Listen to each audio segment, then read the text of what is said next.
அஸ்ஸலாமு அலைக்கும் வரஹ்மத்துல்லாஹி வபரகாத்துஹு. தினமும் ஒரு துஆ. பிராணிகளை அறுக்கும் பொழுது ஓத வேண்டிய துஆ.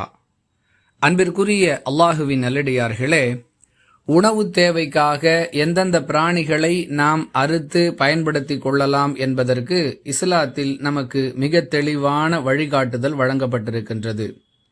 அந்த பிராணிகளை எப்படி அறுக்க வேண்டும், அவற்றை அறுக்கும் பொழுது என்ன சொல்ல வேண்டும் என்றெல்லாம் மிக தெளிவாக அல்லாஹ் தன்னுடைய தூதர் மூலமாக நமக்கு வழிகாட்டியிருக்கிறான். அந்த வகையில் உணவு தேவைக்கான பிராணிகளை அறுக்கும் பொழுது பிஸ்மில்லாஹி அல்லாஹு அக்பர், மீண்டும் ஒரு முறை சொல்லுகிறேன், பிராணிகளை அறுக்கும் பொழுது பிஸ்மில்லாஹி அல்லாஹு அக்பர் என்று கூற வேண்டும்.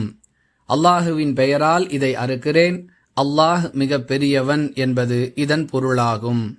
அன்பிற்குரியவர்களே, இவ்வாறு செய்ய வேண்டும் என்று சொல்லப்பட்ட வழிகாட்டுதலிலிருந்து இதற்கு மாற்றமான முறையில், அதாவது அல்லாஹுடைய பெயர் சொல்லப்படாத அல்லது அல்லாஹ் அல்லாதவர்களுடைய பெயர் சொல்லி அறுக்கப்பட்ட இறைச்சியை நாம் உண்ணக்கூடாது என்ற சட்டமும் நமக்கு விளங்குகிறது.